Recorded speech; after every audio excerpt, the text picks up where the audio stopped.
오늘도 함께 예비하시는 우리 모든 성도님들에게 하나님의 크신 은혜가 충만하시기를 주의 이름으로 축복합니다. 올해 우리가 지난주일 광복 기념주일 예배를 드렸고요. 바로 그제 우리 광복 80주년을 맞이했습니다. 과거 우리에게 베풀어 주신 하나님의 그 해방의 은혜를 감사하고 이 자유와 독립의 가치를 다시 한번 우리가 기억하면서 또 국민 통합, 또 미래 발전을 위해서 나아가는 바로 그러한 소중한 의미를 가지고 또 새롭게 출발하는 그러한 역사적인 날이 될 수 있어야 되겠습니다. 올해도 광복절을 맞이하면서 광복절 특사를 시행했습니다. 대통령의 그 특별 사면인데요. 이것은 대통령의 고유 권한으로 특별한 어떤 특정 범죄를 가진 사람들에 대해서 집행을 이제 면제하고 또 그들의 권리를 회복해주는 이러한 제도입니다. 역대 정부에서 계속적으로 시행해 왔던 그런 제도입니다.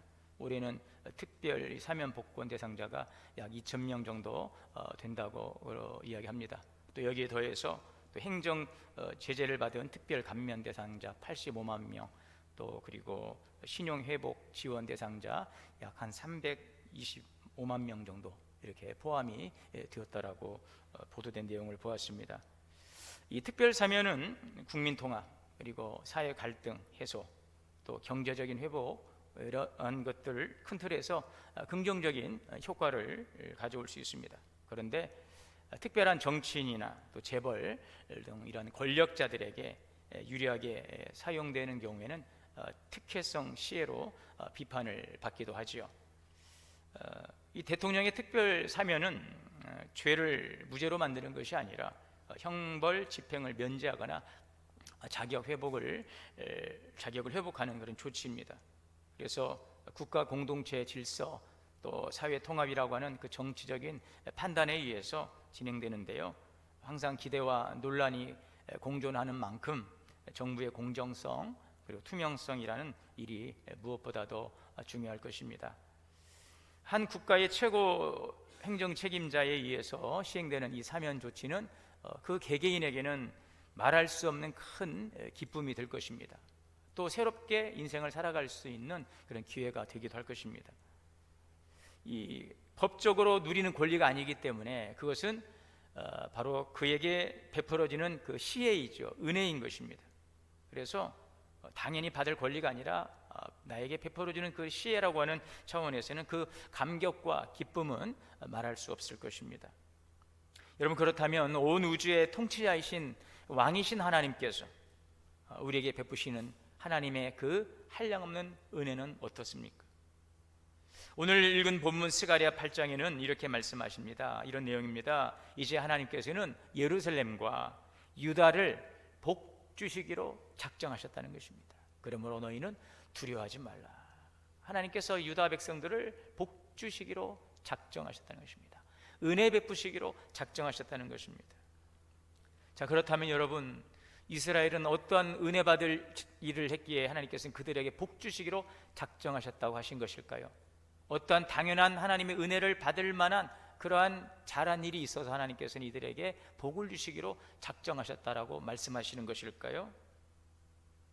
자, 그러나 우리가 오늘 14절의 말씀을 좀 보시면은 왜 하나님께서 이러한 은혜를 주셨는지를 생각해 봅니다. 만군의 여호와가 이같이 말하노라. 너희 조상들이 나를 경노하게 하였을 때 내가 그들에게 재앙을 내리기로 뜻하고 뉘우치지 아니하였다. 원래 하나님께서는 이스라엘 백성들에게 은혜를 주시고자 하신 것이 아니라 그들을 진노 가운데 심판하시려고 하셨습니다. 하나님은 이스라엘 백성들에게 먼저 이 과거에 그 하나님의 진노를 불러왔던 그 시대를 회상하도록 하십니다. 오늘 이 본문의 말씀은 그 하나님께서 이스라엘 백성들에 행하셨던 단호한 심판의 역사를 말씀하고 있어요. 바벨론 포로 시기입니다. 이스라엘에게 있어 이 70년의 바벨론 포로의 시간은 참 고통스러운 시간이었어요. 이것은 하나님의 단호한 심판이었습니다. 왜 하나님께서는 이들에게 이러한 심판을 내릴 수밖에 없었던 것일까요? 그것은 바로 이스라엘 백성들이 우상 숭배에 빠져 있었기 때문이었습니다. 하나님을 하나님으로 섬기지 않고 각종 이방신들을 섬기고 바알과 아세라, 또 태양과 별, 달, 이 만상을 숭배하고 하나님의 전에 우상을 갖다 놓고 하나님의 언약을 깨트려 버리고 다른 신을 섬기는 그러한 영적인 간음에 대한 범죄가 있었습니다. 또한 그들은 사회의 정의를 무너뜨렸습니다. 스가랴 7장 9절에 보면은 만군의 여호와가 이같이 일하여 말하노라, 너희가 진실한 재판을 행하며 서로 인애와 긍휼을 베풀고 고아와 나그네와 궁핍한 자를 압제하지 말며 서로 해하려고 마음에 도마하지 말라. 이 말씀처럼 이 가난한 자, 억압받고 있는 이런 약한 이들, 또 과부와 고아를 학대하고 이방의 나그네를 배척했다는 것입니다. 뇌물과 부정한 재판과 거짓과 속이는 저울, 이러한 상거래들, 이러한 부정부패가 만연했습니다. 나라의 지도자들은 백성들을 돌보지 않고 오히려 백성들을 짓누르고 자신들의 배를 채우는 데 급급하였습니다. 사회에는 폭력과 살인도 만연했어요. 그 외에도 하나님의 뜻보다는 자신의 이익을 우선시하고 그러므로 하나님과의 관계가 단절된 그런 많은 범죄가 있었던 것입니다. 하나님과의 관계가 신뢰와 이 사랑의 관계가 아니라 계산되고 형식화된 그들의 모습들, 위기를 만날 때에는 하나님께 나아가 먼저 하나님의 뜻을 구하기보다는 주변의 강국들의 눈치를 보면서 아수르나 애굽이나 이 바벨론과 같은 그런 열강의 도움을 구하고 또 그들의 비유를 맞추고 그러면서도 이 사회는 권력자들 중심으로 자기들 배를 채우면서 백성들은 빈궁한 삶을 살아갈 수밖에 없는 이러한 정말 전반적인 영적인 도덕적인 사회적인 이 타락, 이러한 것들의 누적된 결과는 하나님의 심판으로 나타난 것입니다. 자, 스가랴 7장 11절입니다. 그들이 듣기를 싫어하여 등을 돌리고 듣지 아니하려고 귀를 막고 그 마음을 금강석 같게 하였다. 자, 이러한 이스라엘의 범죄에 대해서 하나님은 선지자들을 통하여서 깨닫도록 말씀하시고 하나님의 말씀을 통하여서 계속적으로 그들에게 돌이킬 수 있는 그 기회를 주셨지만 그들은 마음을 돌이키질 않았어요. 마음을 굳게 했습니다. 듣지 않았어요. 하나님은 그래서 당신의 사랑하는 백성들을 심판할 수밖에 없으셨다는 것입니다. 하나님의 진노는 오랜 시간 경고와 그 기다림 후에도 끝내 돌이키지 않는 그 백성들에 대한 하나님의 언약적인 심판이었다는 것이죠. 그 심판이 바로 이 바벨론 포로의 역사이십니다. 왜 하나님은 그럴 수밖에 없었습니까? 바로 하나님은 공의로우신 분이시기 때문에 그래요. 하나님의 공의로움은 무엇일까요? 하박국 1장 13절입니다. 주께서는 눈이 정결하심으로 악을 참아보지 못하시며 패역을 참아보지 못하시거늘. 하나님은 거룩하신 분이십니다. 정결하신 분이십니다. 의로우신 분이십니다. 그래서 이 죄와 불의를 그냥 넘길 수가 없는 거예요. 하나님께서 만약 이 죄를 심판하지 않으신다면 하나님의 그 거룩하심과 그 진리는 무너지게 되는 것입니다. 하나님은 더 이상 의로우신 재판장이 될 수가 없습니다. 그러므로 이 공의로운 심판은 그 하나님의 그 본성을 드러내고 있으며 그 하나님의 심판이 그 하나님의 통치가 정당하다는 사실을 증명해 주고 있는 것입니다. 여러분, 이 범죄한 이스라엘이 이러한 죄 가운데서 하나님의 그 심판을 피할 수 있는 길이 있을까요? 이 죄를 결코 간과할 수 없는 정결하신 하나님, 거룩하신 하나님께서 이 불의로 만연한 이스라엘 백성들을 심판하지 않을, 또 이들에게 있어서 하나님의 그 심판으로부터 벗어날 수 있는 소망이 공의로우신 하나님 앞에서 가능할까요? 가능할까요? 가능할 수가 없는 것입니다. 하나님의 공의 앞에서 이스라엘의 범죄함은 마땅히 심판의 대상이 될 수밖에 없어요. 자, 그럼에도 불구하고 이들에게 소망이 있다면 여러분 어디에 있을까요? 그것은 오직 하나님의 자비로우심인 것입니다. 공의로우신 하나님의 심판 앞에서, 정결하신 하나님의 그 감찰하시는 그 주님의 그 판단 앞에서 어느 이스라엘의 누구도 이제는 그들은 자유로울 수가 없어요. 오직 그들에게 소망이 있다면 하나님의 자비로우심인 것입니다. 자, 그런 놀라운 사실을 말씀하고 있어요. 오늘 15절에 이제 내가 다시 예루살렘과 유다 족속에게 은혜를 베풀기로 뜻하였다, 작정하였다는 것입니다. 이제 다시 하나님께서 왜 마음을 바꾸셨을까요? 왜 하나님께서는 당신의 뜻을 돌이키신 것일까요? 처리하신 것일까요? 왜 공의로우심으로 그들을 심판하시던 하나님께서 왜 뜻을 돌이키시는 것일까요? 그것은 바로 하나님의 작정이라는 것입니다. 하나님의 작정. 어떤 작정입니까? 하나님은 이스라엘 백성들에게 은혜 베푸시기로 작정하셨다는 것입니다.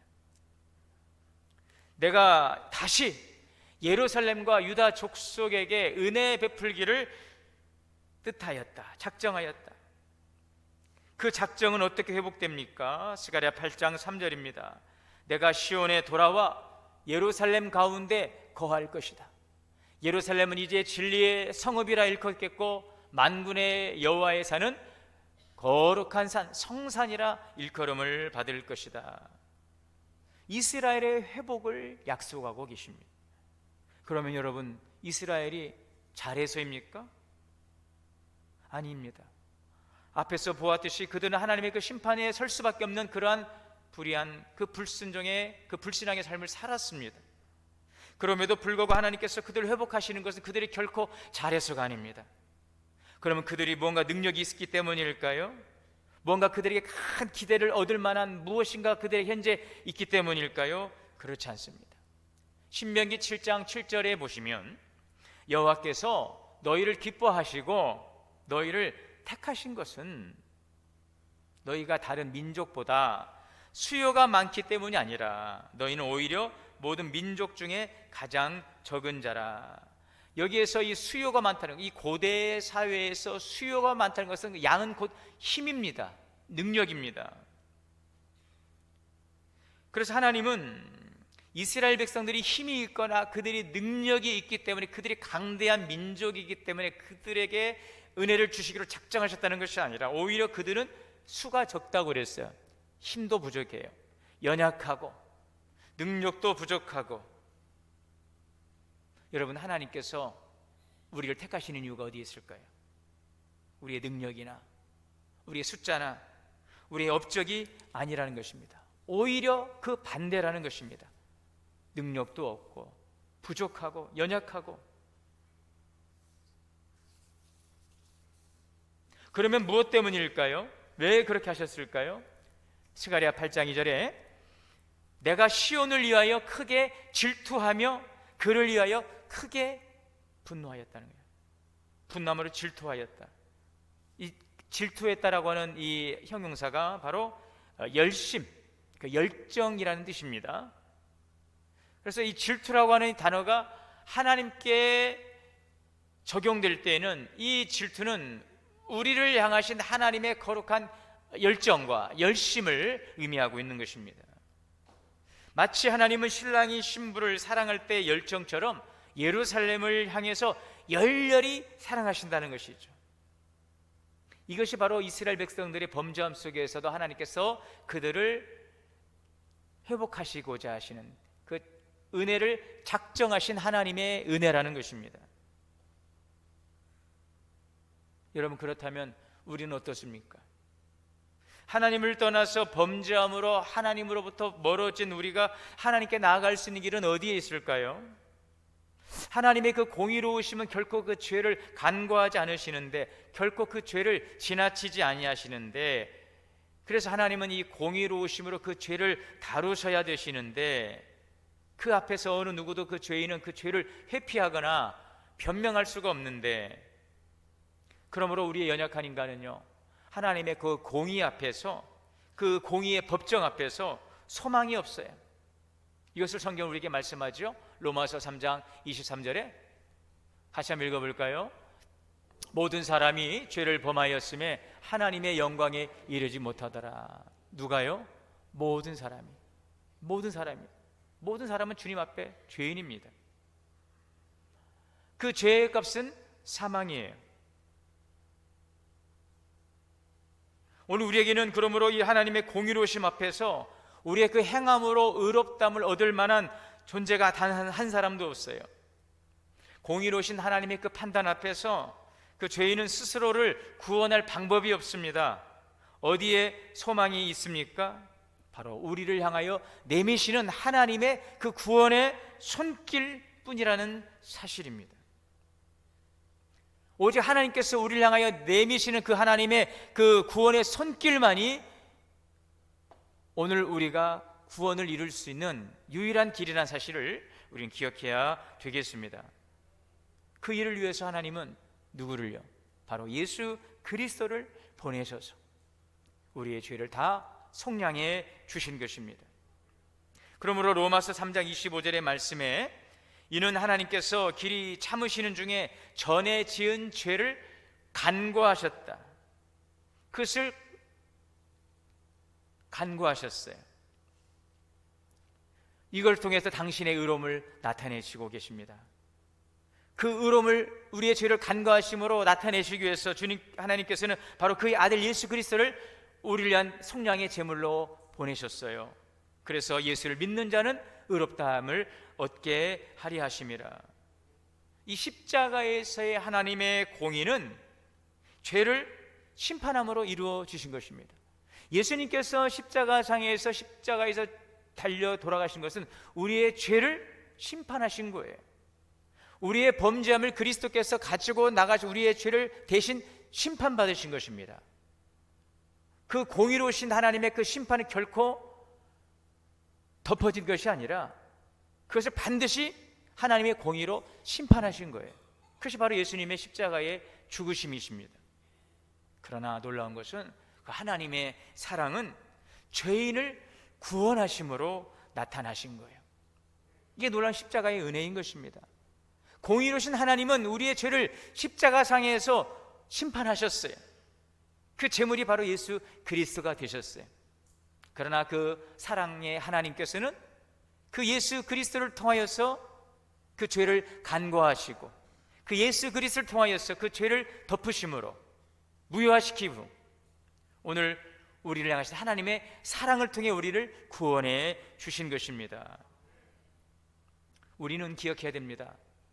하나님의 그 공의의 법정에서 우리의 죄가 무죄가 된 게 아니에요. 특별한 하나님의 시혜를 통해 우리가 그 죄 집행에서 우리가 건짐을 받았으나 우리의 죄는 무죄가 된 게 아니에요. 공의의 법정에서는 오직 예수 그리스도의 핏값으로 대속되었기 때문에 우리가 의롭다 하심을 얻은 것을 기억하시기를 바랍니다. 그러므로 여러분, 우리의 회복과 하나님께서 우리에게 주신 축복의 그 이유는 내가 의로워서가 아니라 내가 잘해서가 아니라 바로 하나님의 은혜로 주시기로 작정하신 그 하나님의 사랑 안에서 베푸신 은혜를 우리가 누리게 된 것을 믿으시기를 바랍니다. 신명기 7장 8절입니다. 여호와께서 다만 너희를 사랑하심으로 말미암아. 이 다만이라는 것은 다른 이유가 없어요. 사랑의 이유가 대상에 있지 않습니다. 그 사랑을 베푸시는 하나님 자신에게 있다는 것입니다. 은혜는 우리의 조건에서 시작되지 않습니다. 오히려 내 조건이 불리하고 내가 부족하고 내가 부끄럽고 연약하다라고 생각할 때에 오히려 그 때가 바로 하나님의 은혜가 나타날 그 기회가 된다는 사실을 기억하시기를 바랍니다. 우리의 연약함 때문에, 우리의 부끄러움 때문에, 우리의 부족함 때문에, 우리의 불순종 때문에 하나님의 은혜가 나타날 수 있는 기회가 되고 그 하나님의 그 작정하신 은혜로 우리가 그 은혜에 참여하는 자가 되는 것입니다. 하나님의 작정은 우리에게 한량없이 베푸시는 은혜입니다. 여러분, 사도 바울을 보십시오. 사도 바울은 말할 수 없이 교회를 핍박하던 자였습니다. 그런데 하나님께서는 모태로부터 나를 택정하시고 나를 부르셨다라고 고백하고 있죠. 그의 변화는 그의 의지나 결과가 아니었어요. 하나님께서 은혜 베푸시기로 작정하신 것입니다. 이방인의 구원을 위한 그릇으로 하나님께서 택하시고 그에게 작정하신 하나님의 은혜가 있었기에 오늘 바울이 바울로서 그 부르심 앞에서 은혜 받은 자로 쓰임 받을 수 있었던 것입니다. 에베소서 2장 5절입니다. 허물로 죽은 우리를 그리스도와 함께 살리셨고 너희는 은혜로 구원을 받은 것이라. 그 너희가 누굽니까? 바로 우리예요. 바로 나예요. 하나님의 그 공의 앞에서 우리는 다 판단받는 존재예요. 거기에서 거기란 말이죠. 50보 100보라는 말입니다. 우리의 이러한 놀라운 하나님의 은혜는 우리의 의지나 우리의 결과의 그 산물이 아니라 우리에게 사랑하시기로 작정하신 하나님의 은혜라는 사실을 기억하시기를 바랍니다. 그 은혜에 참여할 수 있게 된 그 은혜에 대한 그 신비, 그런 참 신비로움이죠. 그러한 감격이 우리에게 있기를 바랍니다. 그렇습니다. 우리에게 베푸신 하나님의 은혜는 무슨 자격 조건을 가지고 있지 않습니다. 받을 자격이 있는 자에게 주시는 상이 아닙니다. 받을 자격이 없는 자에게 주시는 선물입니다. 아멘. 여러분, 하나님의 내게 주신 은혜는 받을 자격이 있는 나에게 주시는 상이 아니에요. 아무런 받을 자격이 없는 자에게 주시는 하나님의 은혜의 선물입니다. 그래서 구원은 선물이에요. 상급이 아닙니다. 그것을 우리는 기억해야 돼요. 우리 누구라도 다 동일한 하나님의 그 공의로우심 앞에서 아무런 자격이 없는 자예요. 내가 그보다 좀 나은 것 같고 좀 그보다 의로운 것 같을지라도 아닙니다. 하나님의 그 의의 기준 앞에서는 다 우리는 하나님의 은혜가 필요한 자들입니다. 하나님의 은혜의 출발점은 나의 조건이나 자격이 아니라 바로 하나님의 작정이다 하는 것입니다. 나의 자격이 아닙니다. 하나님의 작정하신 은혜임을 믿으시기를 바랍니다. 은혜의 시작점은 나의 공로나 조건이 아닙니다. 하나님의 사랑과 언약입니다. 그래서 우리는요, 이 하나님의 베푸신 은혜에 대해서 우리는 너무나도 소망을 가질 수가 있어요. 불안할 필요가 없어요. 그 신실하신 하나님께서 작정하고 주시는 은혜인 것입니다. 너희를 향한 나의 생각은 재앙이 아니라 미래와 희망이라 그랬어요. 누군가에서 받는 선물이라면 그것은 대단히 부담스러운 일이죠. 혹시라도 이것이 무슨 의도를 가지고 있는 것은 아닐까? 말은 선물인데 이것이 뇌물은 아닐까? 뭔가 나에게 무엇인가를 기대하는 건 아닌가? 내가 이거 받아야 되나? 받아서는 안 되나? 잘 분별을 해야 되겠죠. 그러나 하나님의 은혜는 선물입니다.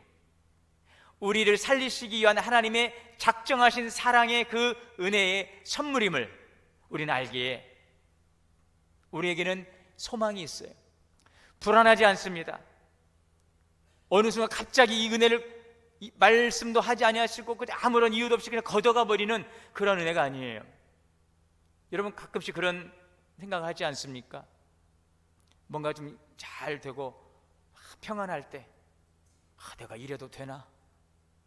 요즘 너무 편안한데 곧 뭔 일이 닥치겠지. 혹시 뭐 불안한 마음 있지는 않습니까? 나 요즘 왜 이렇게 편안하지? 그러지 않아요, 여러분? 너무 막 편안하고 아무 일도 없으면 너무 편안한, 너무 조용한데 뭔 일이 좀 일어날 것 같은 불안함이 있지 않습니까? 그러면서도 주님, 이 평안이 좀 지속되면 좋겠어요. 오늘 여러분들이 주님이 주신 은혜 가운데 평안하다면 그 은혜가 지속되기를 소망합니다. 하나님은 이유 없이 갑자기 거두시는 분이 아니시기에 여러분 두려워하지 마십시오. 불안하지 마십시오. 하나님이 주시는 은혜라면 그것을 마음껏 누릴 수 있는 은혜가 되시기를 바랍니다. 약속에 의한 것이기 때문에, 하나님의 신실하심이기 때문에 그런 것입니다. 만약 그것이 아니라면 우리는 많은 것들에 대한 그 불안과 부담이 있을 거예요. 그러나 여러분, 하나님은 신실하신 분이에요. 나의 상황과는, 나의 자격과는 관계없이 베푸시는 하나님의 신실하심을 믿으시기를 바랍니다. 오늘도 우리의 조건을 보시기보다는 나를 사랑하시기로 작정하신 그 하나님의 언약의 신실성을 우리가 붙들 수 있기를 바랍니다. 하나님의 은혜에는요, 모든 게 다 포함되어 있어요. 이것도요, 포함되어 있습니다. 나의 과거, 가리고 싶은 것, 지우고 싶은 것, 나의 연약함들, 나의 부끄러움들, 이 부족함, 정말 숨기고 싶은 죄악들, 모든 것이 다 포함되어 있습니다. 그 하나님의 은혜가 우리의 모든 것들을 덮으시고 새롭게 하시고 우리를 살리시고 변화시키시고 끝까지 붙들어 주심을 믿습니다. 그러므로 우리는 절망 중에도 소망을 붙들 수가 있어요. 현재의 상황이 과거의 실패와 잘못으로 무너져 있어도 하나님의 그 주권적인 은혜는 여전히 새로운 시작을 가능하게 한다는 사실을 기억하시기를 바랍니다.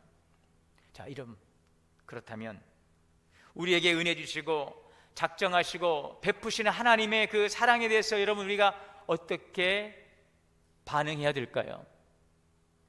그것은 바로 하나님께서 기뻐하시는 바를 행하는 것입니다. 오늘 여러분들이 하나님의 주신 은혜 가운데 감사함으로 평안 가운데 있다면 두려워하거나 염려하지 마시고 더 기도하시기를 바랍니다. 하나님, 내가 더욱더 이 받은 은혜를 감사하고 더욱더 하나님의 기뻐하는 일들을 행하겠습니다. 나의 자격으로 인해서, 나의 행함으로 인해서 주신 상이 아니라 아무런 받을 자격이 없는 나에게 주신 하나님의 은혜의 선물이기 때문에 더욱더 하나님을 기쁨을 드릴 수 있는 그런 삶이 되기를 원합니다. 그것이 은혜 받은 자의, 작정하신 은혜 받은 자의 오늘 우리의 기도의 제목이 되고 우리의 삶이 되어야 할 것입니다. 오늘 16절 말씀에 이렇게 말씀하죠. 결론이죠. 너희가 행할 일은 이러하니라. 너희는 같이 한번 읽어보겠습니다. 시작. 이웃과 더불어 진리를 말하며 너희 성문에서 진실하고 화평한 재판을 베풀고 마음에 서로 해하기를 도모하지 말고 거짓 맹세를 좋아하지 말라. 이 모든 일은 내가 미워하는 것이라. 우리가 신앙생활을 잘한다는 것은 하나님 미워하는 것들을 하지 않으면 돼요. 하나님이 기뻐하는 일들을 하면 되는 것입니다. 여러분, 너무 쉬운 일이에요. 하나님의 뜻이 어디 있는지 우리가 잘 세세하게 알지 못할지라도 그거는 좀 뒤로 밀어놓으시더라도 일단 여러분들이 보실 때 이것은 하나님께서 기뻐할 일이겠구나, 이것은 하나님께서 싫어하실 일이겠구나, 너무나도 분명하게 우리는 분별할 수 있어요. 우리에게는 양심이 있어요. 그 양심은 하나님이 주신 그 영의 기능이라고 그래요. 하나님을 알만한 것을 우리에게 주신 그 양심이 있기 때문에 신앙의 양심을 가지고 우리는 분별할 수 있습니다. 이것이 하나님께서 미워하는 일이구나, 하나님께서 기뻐하는 일이구나. 우리는 여러분 미래를 향하여 나아갈 수 있기를 원합니다. 지난 과거에 우리들의 허물과 범죄함과 부족함과 아픈 상처들 거기에 매여 있지 마시고 앞을 향하여서 우리를 향하신 미래와 소망을 향한 미래를 향하여 나아가시기를 바랍니다. 그것은 바로 오늘 하나님께서 무엇을 기뻐하시는지, 하나님께서 무엇을 싫어하시는지 그 기준을 살아가는 것입니다. 그 웨스트민스터 신앙고백서 제3장에 이렇게 이야기가 있어요. 하나님은 자기의 뜻에 가장 지혜롭고 거룩한 계획에 따라 영원전부터 자유롭고 불변적으로 모든 것을 작정하셨다. 이것이 바로 하나님의 작정하신 은혜입니다. 그러나 한 가지 더 기억할 일은, 그러나 하나님은 죄의 저자가 아니시고 피조물의 자유의지나 제2 원인들의 자유와 우연성을 제거하지 않으신다. 이 말씀이 뭐예요? 그렇다고 해서 하나님은 죄를 인정하지 않는다는 거죠. 인정하시는 분이 아니라는 것입니다. 우리가 범죄함에 대해서 그것을 그냥 관가하는 분은 아니라는 것이죠. 우리에게는 자유의지를 주셨어요. 선악과라는 것은 선택할 수 있는 자유의지가 우리에게 있는 것이죠. 그 자유의 의지, 이것을 우리가 어떻게 사용하느냐에 따라서 작정하신 하나님의 은혜에 참여하는 자가 될 수 있다는 사실을 우리는 기억해야 할 것입니다. 우리의 삶이 하나님의 작정하신 은혜 가운데, 섭리 가운데 있다는 것은 여러분 우리에게 고난 속에서도 큰 위로가 되고 소망이 됩니다. 그러나 하나님의 작정이 있다고 해서 우리 인간의 의지나 자유와 책임이 사라지지 않음을 우리는 분명하게 기억하고 우리 신앙 고백으로 삼아야 할 것입니다. 하나님의 공의는 죄를 심판하셨습니다. 하나님의 사랑은 그 죄인을 구원하셨습니다. 우리는 그 무엇 하나 자랑할 것이 없고 감사할 것뿐입니다. 우리가 작정하신 은혜로 은혜 받은 자로서 거룩한 하나님의 백성으로서 살아가기를 힘쓴다면 우리는 오늘 이 16장 17절의 말씀을 좀 열어주세요. 우리는 하나님의 그 기뻐하시는 바를 행하는 삶이 될 수 있기를 바랍니다.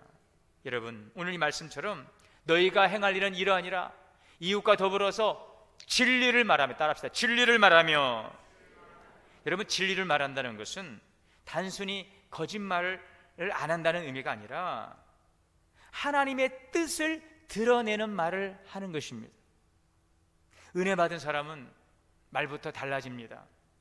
거짓말하고 자꾸 과장된 말을 하고 자꾸 누구를 험담하는 말을 하는 대신에 하나님 말씀에 근거한 참된 그 말이 나오게 되어 있어요. 오늘 여러분들의 입술이 진리를 말하는 입술이 될 수 있기를 바랍니다. 또 오늘 이 말씀에 너희 성문에서 진실하고 화평한 재판을 베풀라. 오늘 여러분들이 들어가는 곳마다 평화를 이룰 수 있는 그런 중재자가 될 수 있기를 바랍니다. 화목을 이룰 수 있는 화목의 일꾼들이 되시기를 바랍니다.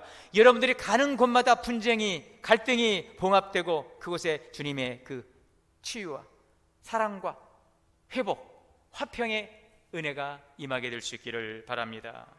또한 말씀합니다. 너는 서로 해하기를 도모하지 말고 거짓 맹세를 좋아하지 말라. 선을 도모하십시오. 성령의 도우심으로 악한 생각을 거절하고 선을 계획하는 일입니다. 우리를 향하신 하나님의 뜻은 심판이 아니라 은혜입니다. 우리에게 하나님께서는 작정하신 은혜를 주시기를 원하십니다. 우리의 자격으로 주어진 상이 아닌 우리에게 무한히 베푸신 하나님의 은혜의 선물을 받은 은혜자로서 하나님의 그 미워하는 바를 멀리하고 또 기뻐하시는 바를 행하며 진리를 말하고 주의 평화를 세우고 선을 도모해가는 하나님의 백성들이 될 수 있기를 주의 이름으로 축원합니다. 사랑과 은혜의 주님, 하나님의 작정하신 은혜로 그 선물로 우리를 구원하시고 하나님 또 우리에게 이런 회복의 은혜를 주시니 감사합니다. 오늘도 하나님의 그 거룩하신 부름 앞에서 작정하신 은혜를 받은 자로서 은혜의 선물에 합당한 믿음의 삶을 살아가며 진리를 말하고 가는 곳마다 평화를 세우고 선을 도모할 수 있는 하나님의 사람들이 되게 하여 주옵소서. 우리 주 예수님의 이름으로 기도하옵나이다.